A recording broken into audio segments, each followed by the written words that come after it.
Hello, good evening, everyone, and welcome to the Royal Photographic Society's Historical Group and the latest in this series of online talks and collection visits. So it's a real pleasure this evening to introduce Anna Sparham to you.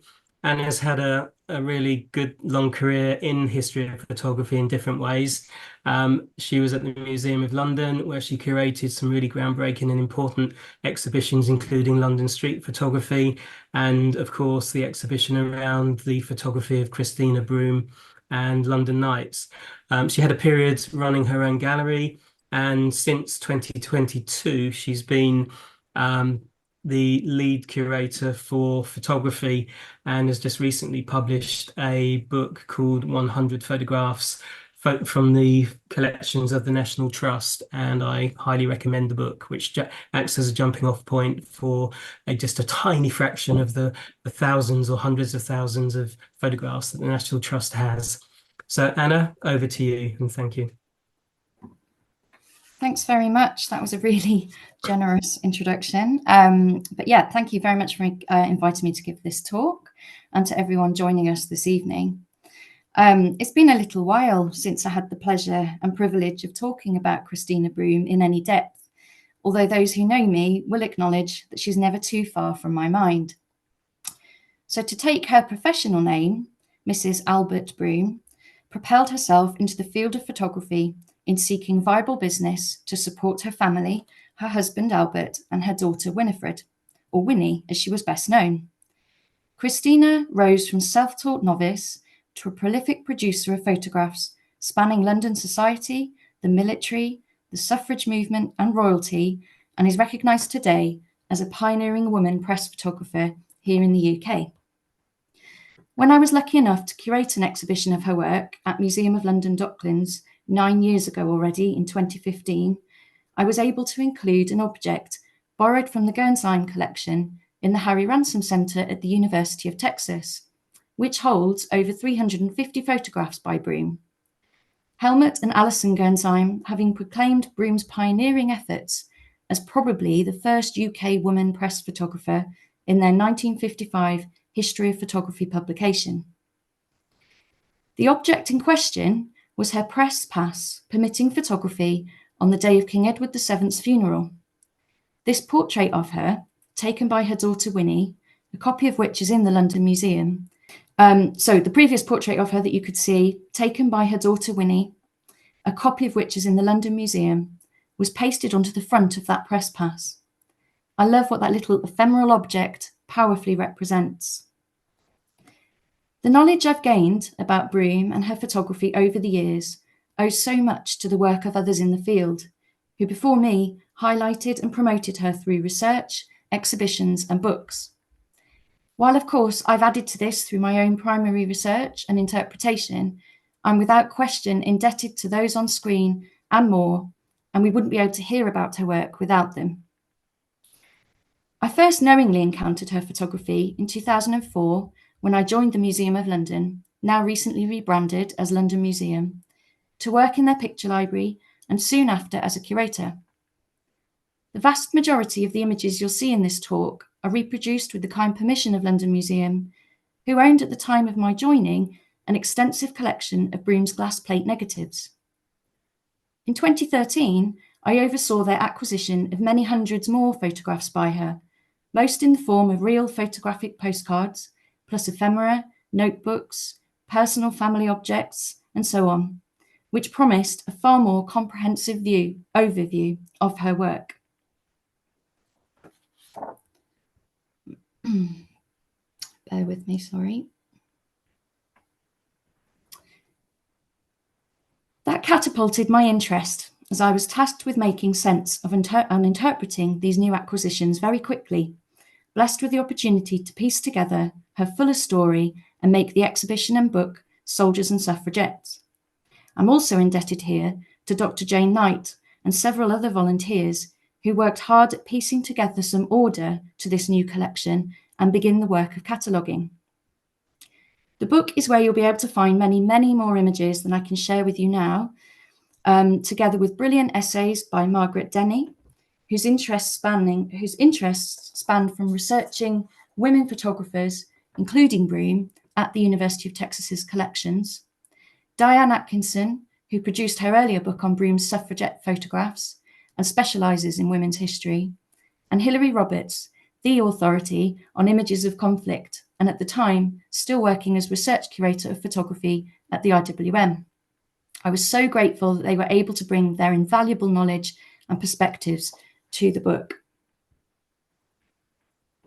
Okay, so Christina Livingston was born the 28th of December, 1862, at number 8 Kings Road, Chelsea, which is now where the Peter Jones department store stands.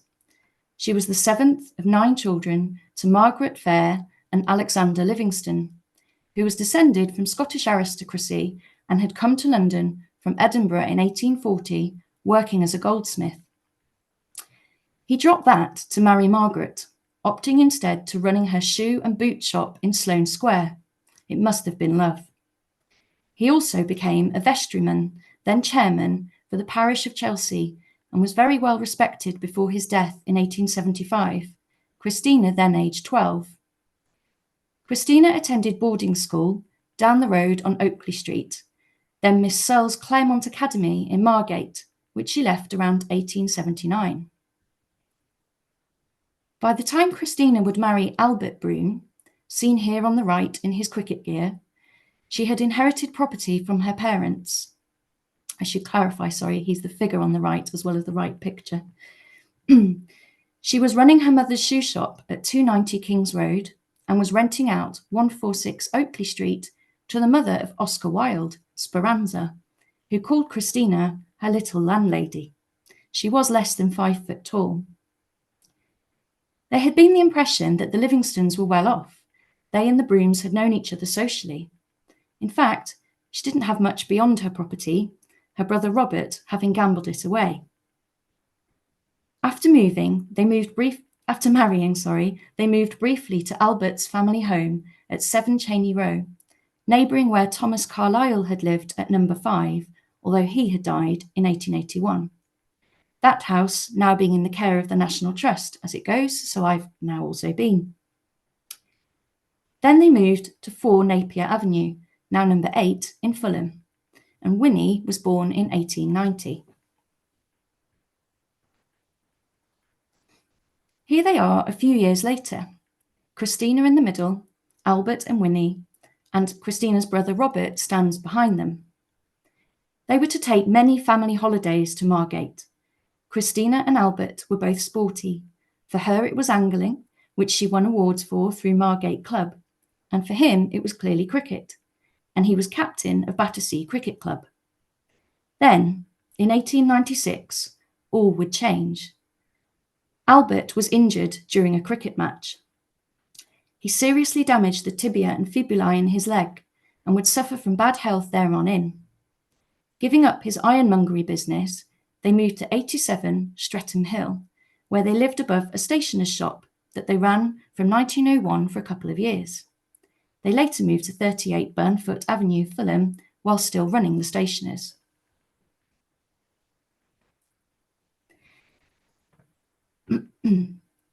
At their stationer's shop, as described in a South London Press article, you could buy magazines, periodicals, newspapers, the finest writing paper, photo frames, and picture postcards. The industry just emerging for photographic postcards would boom into a cultural phenomenon. From 1902, the postcard as we know it was introduced, with the backs divided with space for a message and an address, leaving the front entirely available for a picture. With 10 postal deliveries a day, an opportunity presented itself to Christina, who recognised the business potential. Borrowing a camera, she made this first photograph on May the 15th, 1903, at the opening of the electric tramways at Westminster, this card being produced photomechanically.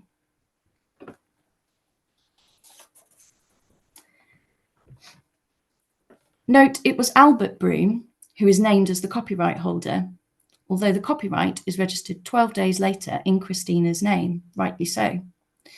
You can see the record through the National Archives, that's the copyright record. Later in May, Christina went to the Derby. An account from her daughter Winnie tells us that her mother took this photo of a horse called Rock Sand, not knowing that it would later be declared the winner of the race. Neighbours were excited by its existence, and there was a rush to make prints in their makeshift darkroom cellar at home in Burnfield Avenue, Winnie having taught herself the chemistry now at the age of 13. Again, the copyright was registered 3 days later on in this case. The notion that this could become a professional enterprise was born that summer of 1903, and at an exceedingly fast pace. They made effective promotion of this new venture, garnering interest, with Broom, at the age of 40, turning her attention to newsworthy events and subjects that she could sell as postcards. A mention in the Streatham News on the 4th of July 1903 points out that she has been adding success to her photo postcards of current events. It states that she was selling postcards at the Fulham Town Hall Bazaar and even giving a large percentage of the proceeds to charity. And I quote, "So far famed has her reputation become for these interesting snapshots transferred to postcards that she is receiving orders from many places. For instance, an order of 4,000 of the Globe Walker to Brighton," which is another image held by the London Museum. Savvy, I imagine, were Albert and Christina at getting such mentions in the local press to drum up business. Her first sales sheet listing photographs achieved in the short space of just a couple of months. They were also savvy at acquiring the copyright of a few images by other photographers, which they were then able to reprint and sell as postcards. Bassano, Hills and Saunders, and Ernest Brooks, for example. The latter evidently helped give her some photographic advice. Many of these postcards would bear the copyright holder Broom and the original photographer on the front of the card. As you can see in these two examples, on the left, one photograph by Russell of a royal wedding, clearly a popular subject for a postcard, and the other on the right, in fact, a cartoon commissioned by the Brooms and drawn by the political illustrator David Wilson, who just happened to be a neighbour and a customer in their shop. He also went on to become chief cartoonist for the Graphic. So in these early days, there was presumably some really useful networking going on. There are some postcards where the original author is a grey area. Were they photographs taken by another, but in which the copyright was purchased and the photographer not credited, or were they indeed taken by Broom? I think more likely the latter, given that the other cards did make the previous photographer clear. But for example, and I can't share this image at the moment, but an image of President Loubet and King Edward VII riding in a carriage in London, July the 6th, 1903, exists as a postcard bearing the Broom copyright and address. It also appears in her first sales list.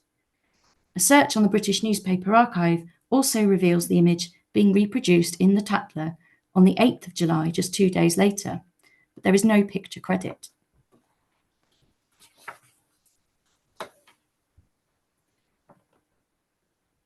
Despite Broom's reasonably comfortable younger life and the connections of her parents, she was not financially well off, and certainly not by this point, with Albert unable to work as much. She didn't set up a studio, as many other pioneering women did, whereby customers would come and visit her. Instead, she took to the street. As well as events, Christina moved to capturing local street views and scenes in and around central and west London. This and the following 2 slides are digitised examples from her numerous glass plate negatives. The popularity of such views, made by countless other photographers and larger companies, made this an obvious choice of direction for the Brooms. You can see the crop marks here in each corner, as markers for contact printing to postcard size. Albert Broom would neatly write the captions at the base of each plate. She would carry her tripod, half-plate camera, and glass plates ready to expose, plus any other necessities, weighing in, as Dr. Margaret Denny estimated, at approximately 40 pounds. Winnie, then a young teenager and having left school, helped her as her sole assistant. She was finding her style, sometimes crafting a moment to capture as activity buzzed around her, and in many, encouraging those she encountered to stop and look to camera. Some of her more candidly shot images were where the composition landed nicely, with people appearing in shot just at the right moment to make that picture come alive, were included in the London Street Photography exhibition I co-curated in 2011 with Mike Seaborn. Winnie recalled that whilst out looking for street scenes in Chelsea one day, they came across some sport taking place in Burton Court. A soldier outside invited them in to watch the fun and gave them a programme. Seeing it as a chance to test the new camera's shutter speed, they took some photos of tug-of-war and mop fighting. Quoting Winnie here, "I had prints ready next morning. Father said, 'They are good.' 'No good at all,' said Mother. 'Shops won't buy these.' 'Why not send them to the head officer?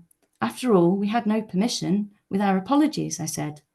So Mother did just that, sending them to the commanding officer of Scots Guards, Chelsea Barracks. Same day, we had a reply. Would Mrs. Broom please come and photograph guard mounting tomorrow morning?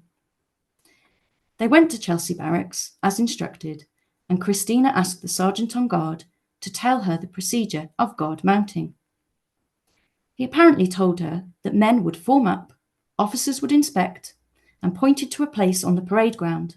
So she fixed the camera on the tripod and waited on the ground indicated. As Winnie puts it, the bugle sounded, the men fell in, and officers came, inspected, then walked up and down. Mother waited. Suddenly, the officers took their places and, to their horror, all marched off. Mother still waiting. Sergeant on guard sent a man to inquire if she had finished. Mother said no, because the officers had not stood still, but I suppose they'll all be back in a minute. Of course they weren't.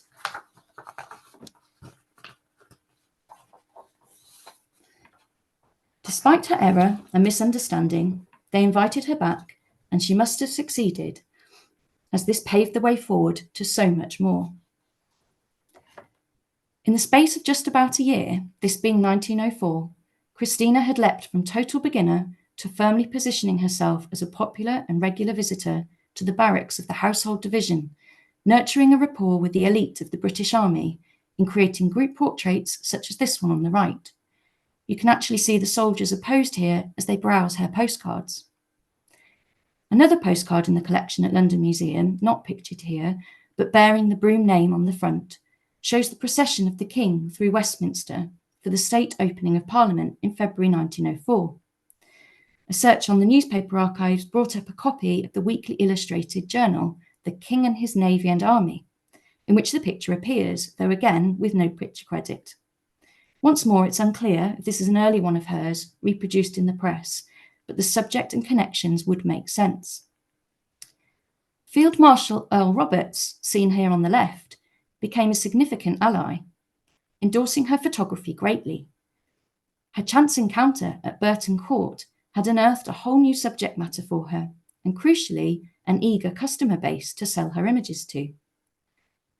Earl Roberts claimed that Broom's photographs, which she was selling for twopence with an envelope to enclose a letter, were reaching the relatives of soldiers who were seeing them well shod and happy, and that this was directly influencing a growth in new recruits for the 3rd Scots and Irish Guards. His praise for the two women was so strong that Winnie later recounted that he told the King.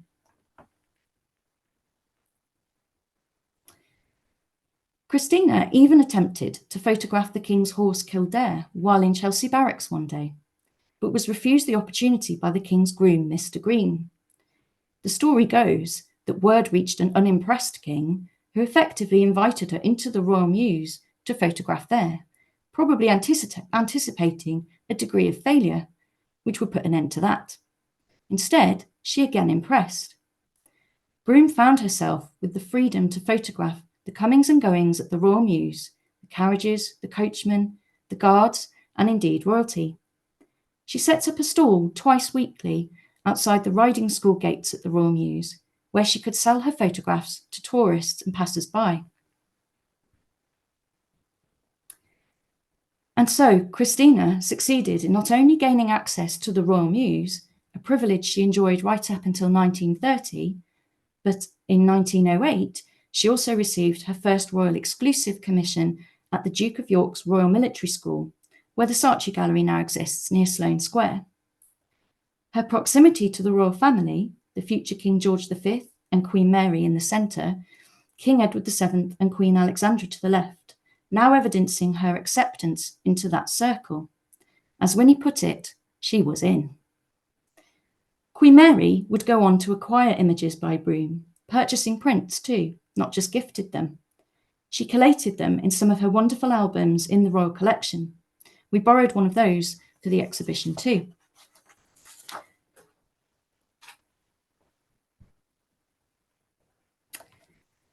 "1908 was also when Christina began to photograph the suffrage campaign, and it's these images for which she is perhaps best known. She attends Women's Sunday on the 21st of June, an event organised by the WSPU, the Women's Social and Political Union. Thousands of suffragettes from across Britain came to march in 7 processions through London, leading to a rally in Hyde Park. 80 suffragette leaders delivered speeches from 20 platforms. You really get the sense of Broom having muscled in here among the crowd with her bulky equipment. The clear parting in front of her, I expect, was something she encouraged, or people politely allowed, so that she could obtain a clearer view towards the speaker. As Diane Atkinson writes of this photograph in the Soldiers and Suffragettes exhibition book, above the face of every woman is a hat, mortarboards as worn by the university women, or heavily decorated galleon-sized structures with ribbons, feathers, and artificial flowers, some also with veils. Broom is intent on capturing the occasion, composing images which will appeal to those present and to their wider supporters wanting a piece of this spectacle. The focus is on the femininity and the camaraderie, plus a few policemen. At Prince's Skating Rink, Knightsbridge, London, from 13th to 26th of May 1909, the WSPU staged the Women's Exhibition and Sale of Works in the Colours to raise campaign funds. Broom photographed the numerous and varied stalls inside the exhibition, homemade refreshments, event catalogues, flowers, textiles.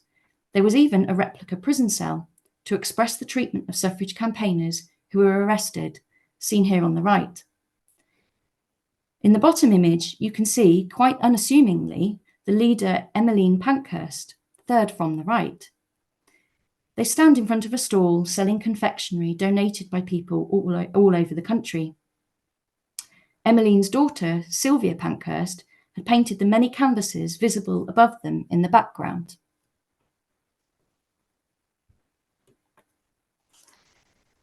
Broom was not acquainted with the Pankhursts, but she appears readily accepted at the fair to take these photographs, as you might expect of a woman stood behind the camera, and one with growing repute and ability to spread the news in such visually compelling ways. Here, she takes this striking portrait of Christabel Pankhurst, Emmeline's other daughter. Her celebrity status and the act of her posing for the camera being marvelled at by 2 women thrown out of focus in the background. Over the course of the exhibition, Broom sold her photographs there at the event, again in the form of postcards. You can see this actually when enlarging the prison cell image. If I go back one.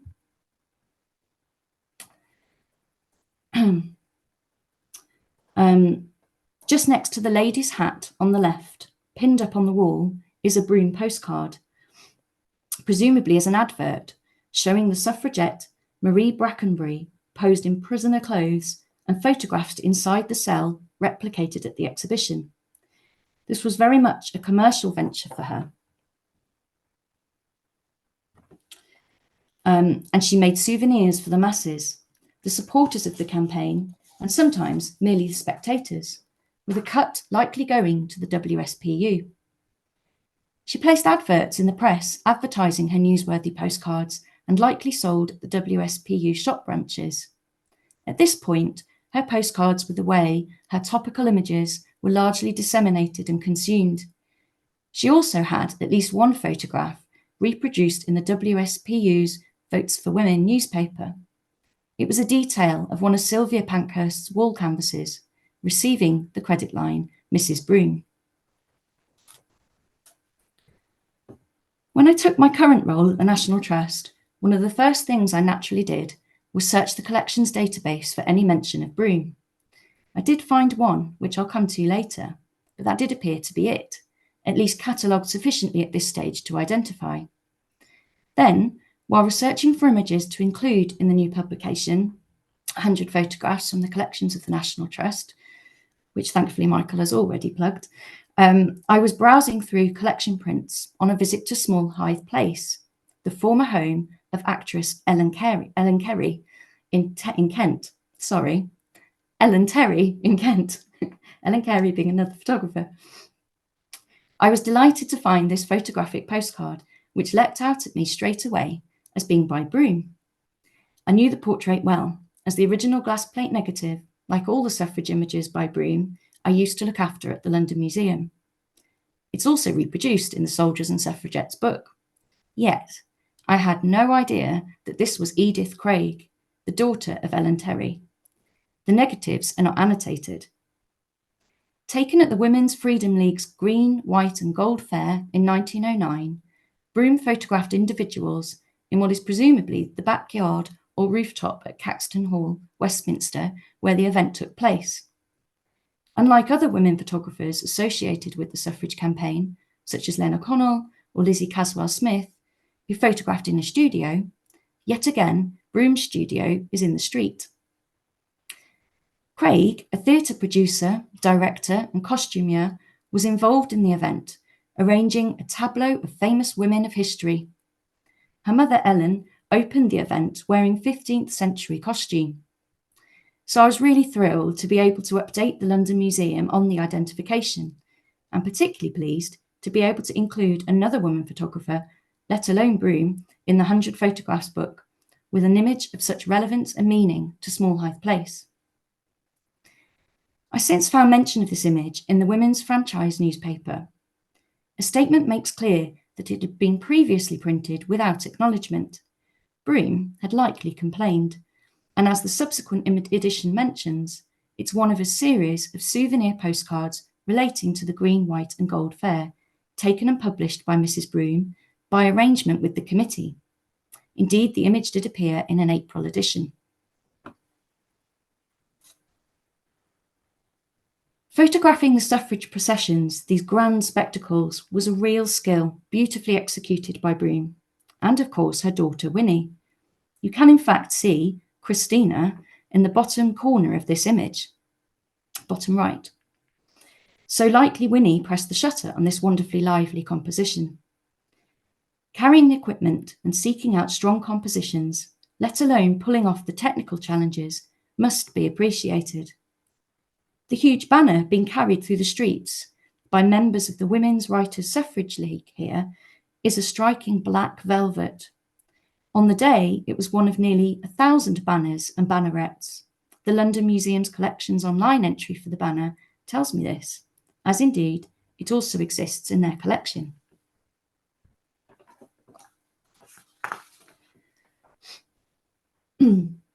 From memory, this banner was far too big to consider including in the Soldiers and Suffragettes exhibition, but we did in fact include this further suffrage banner, which features in another procession photograph by Broom. It was really satisfying to be able to display the two alongside each other, but more to the point, they brought each other more to life. Two further procession images for you, a real favourite this one.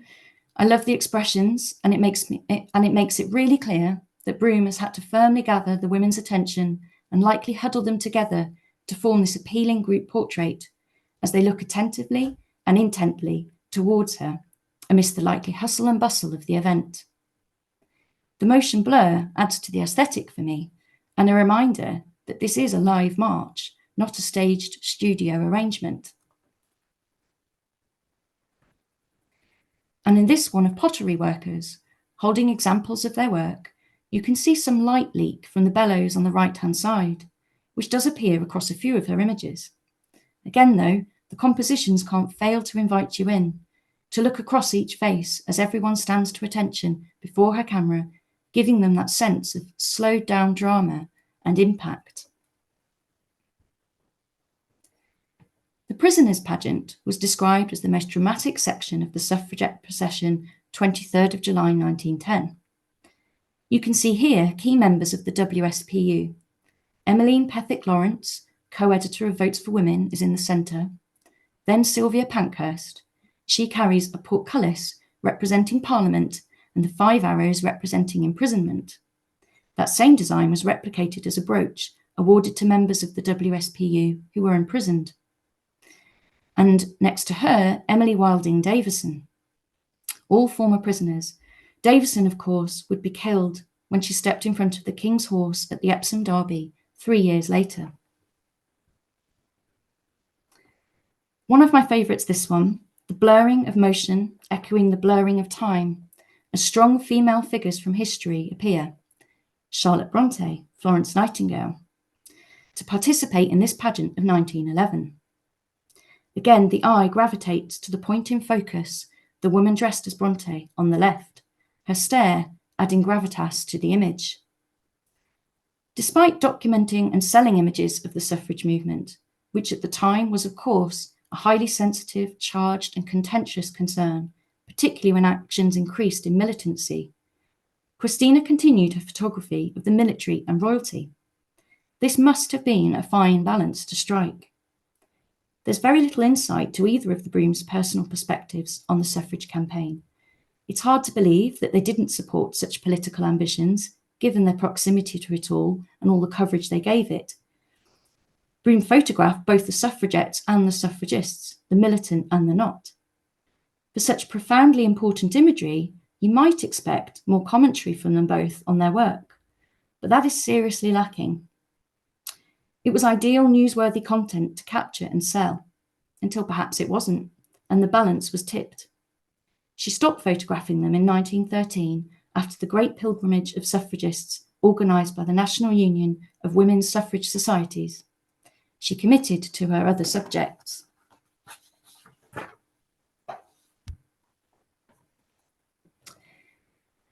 This scene now feels very familiar to us all, following the lying in state of the late Queen.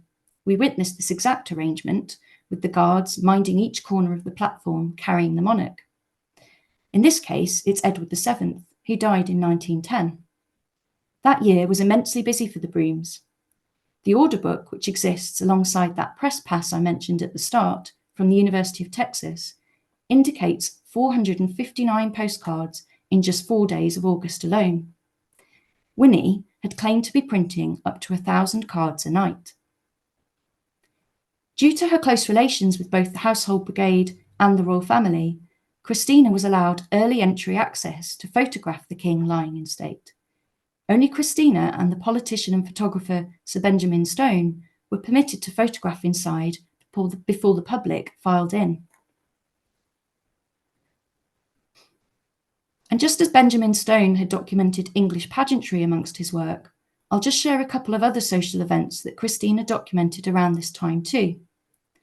It's important to remember that she didn't venture all that far from home, mostly working within a few miles stretch of central and west London, close to her home in Fulham.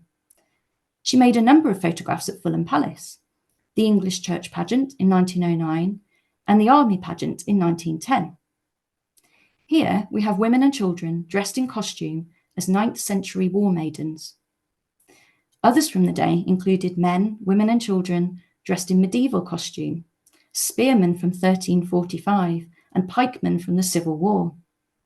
An advert in the Army and Navy Gazette tells us that Mrs. Albert Broom was a military postcard specialist, had produced 70 postcards of the event, all of different subjects, and that you could buy the set for 10 shillings or a dozen for 2 shillings. Also conveying her strengths in knowing what would appeal as a popular postcard and ensuring she achieved enduring images of special occasions, Christina would photograph the boat race each year for 35 years. Her friends, the Sims and Phelps families, built the boats and coached young oarsmen. Capturing both the Oxford and Cambridge crews from the waterside at Putney Bridge, she photographed them individually and prior to the races. Note the year here, 1914. In the war that soon followed, 4 of these men, 3 oarsmen and the cocks, would lose their lives. A colleague at the Museum of London carried out that research as we marked the centenary of the outbreak of the war. Christina's images frequently take a more poignant turn. I recall that on the back of one of the boat race postcards from 1912, a couple of years prior, Winnie had written, "Dear father had died and we were penniless." Albert Broom, 47 years old, a victim to consumption or TB, having suffered ill health for 10 years. Christina and Winnie would leave their home of Burnfoot Avenue and move to 92 Munster Road, still in Fulham. The stamp they would subsequently apply to the back of each postcard that they produced. No doubt Christina turned greater attention to her work, to earn her living and to the place she would be most at ease and always busy, the military barracks, mostly Wellington, Chelsea and Knightsbridge. These images are earlier again, her typical style, slowed down, considered arrangements of soldiers. She knew how to command their attention and learned all there was to know about duties, ceremony, procedures and protocol, very much respecting her privileged access and effectively her extended family. As Hilary Roberts wrote in the Soldiers and Suffragettes book, her strong personality and ability to communicate at every level enabled her to negotiate entrenched social and military protocols and transcend early 20th century barriers of gender and class. Broom evidently won the respect and affection of these many men over the years. She was ever present, it seems, in the barracks, even on several Christmas days. I've not got so many images to share here, but she documented many aspects inside too, reflecting the unseen life in the army far beyond the public, official, ceremonial presentations we're accustomed to seeing. Band practice, the canteen, training, etc. Quite a feat. And she was present, almost inevitably, to capture the very earliest days of the First World War, as the soldiers mobilised. Suddenly, there is even greater demand and significance placed upon her photography of these men before they left for the front. Her images become looser, freer, as she captures some of the energy of the moment, the shift in increased activity. This civilian photographer witnessed to important and presumably confidential action. She's there to capture some exceptionally tender moments. Here, a soldier from the 1st Lifeguards departs 9 Elm Station, off to the front. It's only the 15th of August, so very early days. What became of him? I don't know. But it's highly likely that a copy of this photograph, this postcard, would have been looked at again and again by his loved ones. Captain Greer of the 1st Irish Guards and his machine gun team pose calmly enough here, several men smiling to camera. They left for the front not long after this photo was made, and were all soon killed. Each of those men, like so many more, would have their final days recorded by Broom.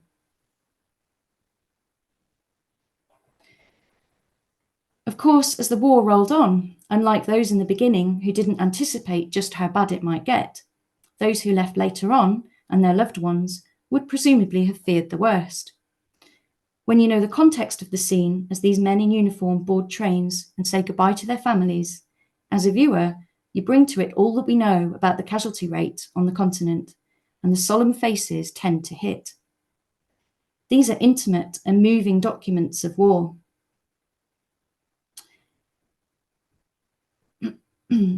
E.J. Collins, who wrote an appreciation of Mrs. Albert Broom in 1974 for the Guards magazine, a Guard himself, and friend to Winnie in her later life, said that Christina was often called upon to record new weapons, kit layouts, training methods, and orders of dress to assist the men in their training.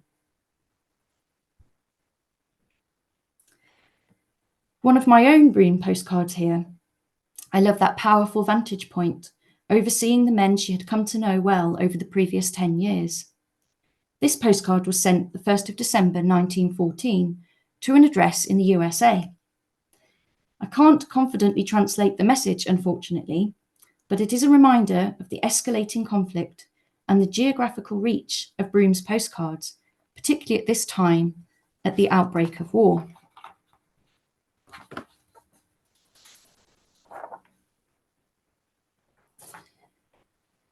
Adding to her privileged access to these historic moments, she was given another royal exclusive, this time with the Prince of Wales, the future King Edward VIII.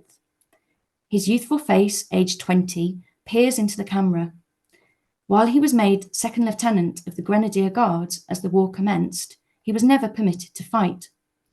Broom would document him in training and undertaking duties at Knightsbridge Barracks.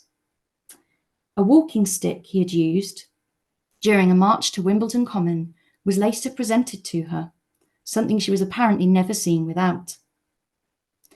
In a press interview later in her life, she said that the Prince was always very nice to me, always liked my pictures. This particular image was extremely popular in sales, and therefore many were printed. And speaking of numbers of prints, I think this image reflects her scope for sales.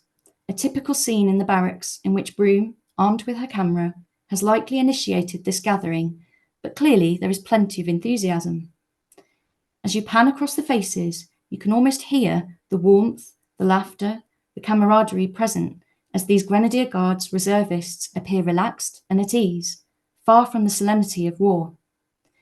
Many have pipes or cigarettes in their mouths, and others are holding up mess tins. Is that to convey that they're well fed and stocked with tobacco? Or is it a humorous cue to those who would receive the images, friends and family, to send them more? And presumably a number of these men would order a copy of the picture, likely multiple copies, to send to loved ones. The social value placed on her photography becomes more and more apparent. This one is even more constructed as a group portrait. The Bermondsey boys arranged together in Wellington Barracks, again driving the message of camaraderie and positivity in their mostly smiling faces. This is 1915. And again here, intimate portraits of First Lifeguards S. Raper, Sidney Crockett and William H. Beckham, taken very much at ease in 1915. They appear to be oozing confidence, and the image helps convey Broom's comfortable relationship with the Guards as she's able to move between the serious and the humorous, in either case, respectfully, empathetically, and skillfully. On the surface, this one too appears to capture that more relaxed atmosphere at home, as opposed to the horrors of the trenches. Yet, note the light that's bounced off the man in the centre's glasses. Taken at Worley Barracks near Brentwood in Essex, so an example of some of the travelling that Broom did for her military work. The officer in the centre is John Kipling, son of Rudyard Kipling, who had been previously rejected by the British Army because of his poor eyesight. His father, through his friendship with Earl Roberts, who you saw a photograph of earlier, used his influence to aid John's commissioning into the 2nd Battalion of the Irish Guards in August 1915. Tragically, he was reported missing in action in September during the Battle of Loos. His limited eyesight likely playing its part in that, adding to the trauma of his parents, given the strings pulled to enable him to be there.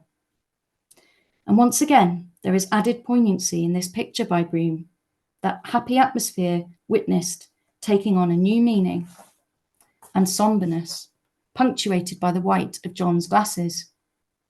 The film My Boy Jack, starring Daniel Radcliffe, as John tells this story, if not familiar already. Remember that Broom is straddling that semi-official role of photographer for the Household Brigade and operating as a commercial photographer. She's witness to the goings-on during wartime, and as with her photography of the suffrage campaign, her photographs suggest that she's consciously aware of the importance of documenting events around her, whether or not they materialised as sales to either the press or as postcards. Many of Broom's photos of soldiers and society's elite made it into the illustrated press, often headshots or group shots.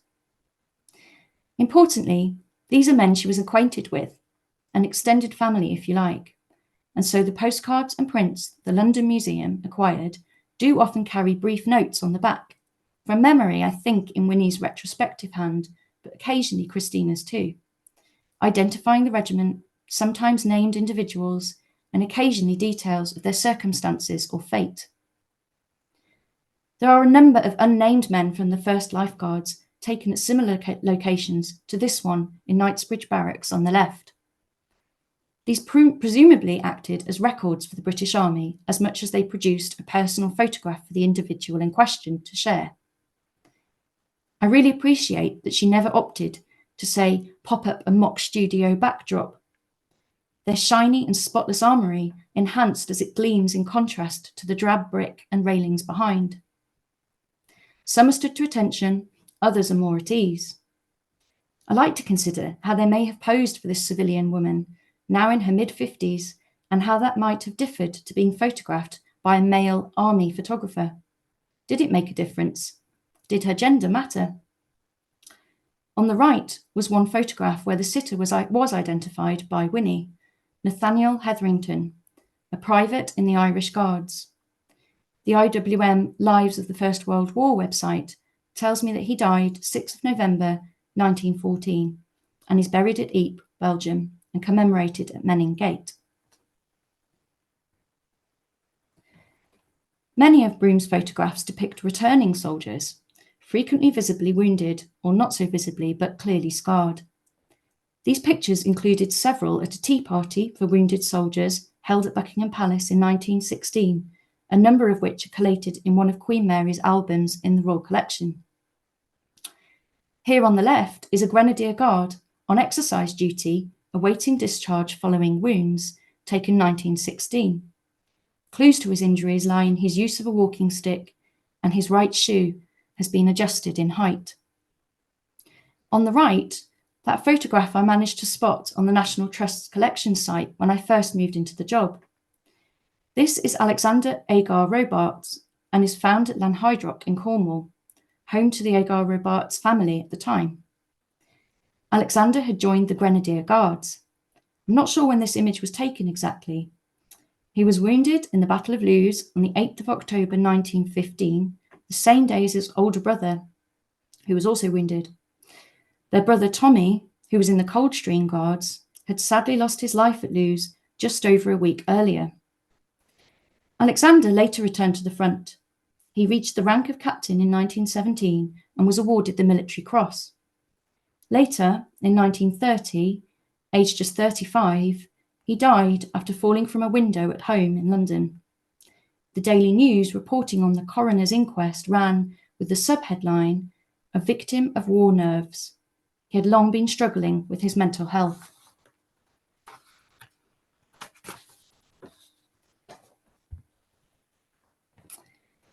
For a change then, here is Broom on the other side of the camera. The photograph attributed to Winnie.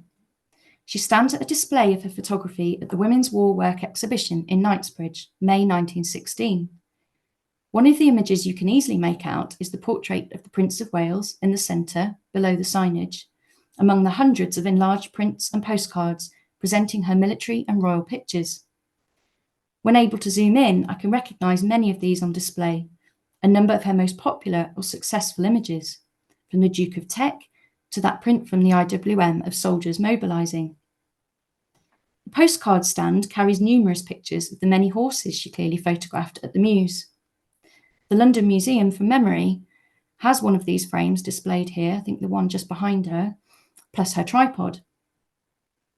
At this same war work exhibition, she also photographed a group of early women police officers that included a former suffragette, their militant campaign having been abandoned in favour of the war effort.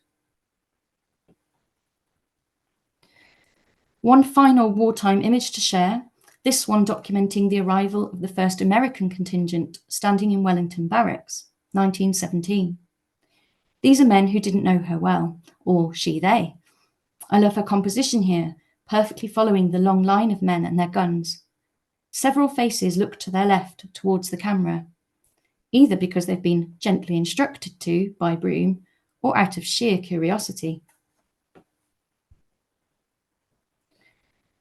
Post-war, Christina continued her relationship with the household division until 1930. Clearly less frequently, but she still covered peace processions, armistice days, visits to the Mews, royal occasions, etc. And as Hilary Roberts wrote, the association Broom as a civilian photographer held with the household division was never replaced and remains a unique period in the division's history. The photograph on the left was one she took in 1934. It was widely circulated in postcard form, carrying the title Pillars of Our Empire. But it also graced the cover of the Tatler on July 18, 1934, with the caption, "An unusual frame to a picture, but a most appropriate one under the circumstances, for no member of any royal house in the whole history of the world has ever made such a personal exploration of an empire to which he is the heir than has HRH the Prince of Wales." 2.5 years later, having become king, Edward abdicated the throne. Broom saw through 5 monarchs in her lifetime. Her dedication to the boat race also persevered. I think this one on the right is from 1936. She had her work published overall in numerous press titles, including the Illustrated London News, the Graphic, Bystander, the Daily Sketch. They ran with 10 of her images for a Silver Jubilee supplement in 1935, and Tatler, as well as smaller specialist runs such as the Votes for Women and the Army Gazette. The picture postcard industry declined as illustrated magazines grew and grew. Broom herself, now much older too, and frail. She had been coping with a bad back for many years, had even used a wheelchair in 1915 for a time, but had continued with the same camera, same methods. This is the final photograph of Christina herself, taken in Margate while calmly enjoying her beloved fishing. She died 5 days later, aged 76. A few years later, at the advice fittingly of Queen Mary, Winnie began the process of trying to get her mother's glass plate negatives into museums, not such an easy task. Defiantly proud of her mother's work and her own involvement, I'm sure, she persevered, and eventually several places took relevant subjects: the London Museum, the National Portrait Gallery, the Imperial War Museum, the National Art Museum, and more. Many more institutions will hold her work, and as I've alluded to through the National Trust, more and more are being acknowledged in further collections, public and private. That's come about as more resource has been put into cataloguing photography collections, photographic postcards being recognised for their value, and the increased attention given to the work of women photographers over more recent years. In 1966, in a published letter, Winnie remarked that naturally the museums are not interested in our lives, but are glad of the negatives. In undertaking the Soldiers and Suffragettes exhibition in 2015, I'd wanted to prove that wrong, that their aptitude, determination, and journey were explored and appreciated alongside the actual photographs. Winnie died in 1973. According to E.J. Collins again, the hall of their family home still displayed many of their photographs. He wrote that these fading prints recalled the great social occasions of the past, as much as the jangling barrel organs of Edwardian streets. One might still make out the faces of aristocratic guards officers, or those of handsome rowing blues, as well as the golden coach rumbling out from the Royal Mews. I find this imagery of their home even more striking now, as in my current role for the National Trust, I'm often thinking about how photographs were displayed in people's homes, particularly images that they've created themselves. Margaret Denny submitted in 2018 an application to English Heritage, which I lent a bit of support to. And as of last month, there is now a new blue plaque in town, adorning Christina and Winnie's home in Munster Road, Fulham. I have no doubt that Winnie would have been immensely proud. I'll end on just saying how enjoyable it's been to watch the Broom story be shared, and ever increasingly so. Do please take the time to browse more images through the collections pages online from the institutions I've mentioned. Seeing her work land in displays exhibitions, new publications, and online articles. Seeing her positioned somewhere in the canon of photographic history is really great. And it's been a genuine pleasure to have helped that along the way in some way. Thanks very much for listening. Thank you, Anna. That was wonderful, and clearly you've got a great deal of affection for Christina, which comes across in your came across in your presentation. I've just got a couple of questions to kick off, and if anyone does have any questions, please drop them in the chat, and we'll pick up with them. We've got a few minutes left. First question I wanted to just really kick off with, because you sort of alluded to it on a couple of occasions, was just how do you have a sense of how many more women from this period are still awaiting to be discovered? That is a really good question. I mean, studio photographers tend to get more and more airtime, if you like. Not just the sort of best known ones like Alice Hughes, but obviously early photographers. Rose Tainby's been doing lots of work into that side of things, and the earliest commercial photographers. So without doubt, there's going to be more and more. And I think it's just, it's the case with all research, is you never quite know if a new photographer is going to come along who actually, beat Christina to it and all of these other things that she's done. That's the nature of research. But yeah, I'm sure the more people plough energies into particularly amateur work, which is one of my greater interests as well, the more we'll learn about some of these slightly hidden stories. And I just wondered, whether Winnie carried on with photography after Christina died, and what her sort of later career was. Yeah. So she was a volunteer nurse during the war. So at the point where we go from the First World War, Winnie's role is less so. I think she's still very much involved in printing, I'm sure. But yeah, after Christina dies, I think she tries to carry on for a little while. From memory, the camera needs repairs. And I'm talking mainly about work that she could have done with the Guards. I think obviously this was 1939. There would have been problems in terms of having to censor the images that she would have produced. There were new rules where the Ministry of Information wouldn't have permitted Winnie to have produced the photographs and pretty much there and then given them to people to send on. They would have had to have been reviewed. So I think a number of reasons. She also continued in her nursing work, meant that it sort of drew to a close. Mm. And then just finally from me, and again, would encourage anyone in our audience to drop something in the chat. I just wondered if you knew anything about how her photography evolved from a technical sense, because that very first image of a horse was clearly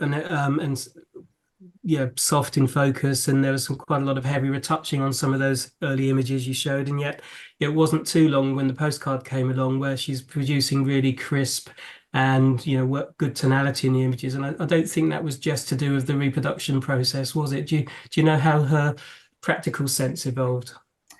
The only sort of technical hint really at the technical help that she had was from Ernest Brooks, a photographer who's known for his royal work and also went to France. So I forget exactly. There are little hints like letters to her that gives clues to the fact that he must have helped her technically. A lot of the printing was done by Winnie, but the printing is one part of it. She had a borrowed camera in the beginning, and I think acquired a second borrowed camera and her own camera by about 1910. So at a guess, the equipment she was using improved. Obviously, over time, her ability to focus presumably improved.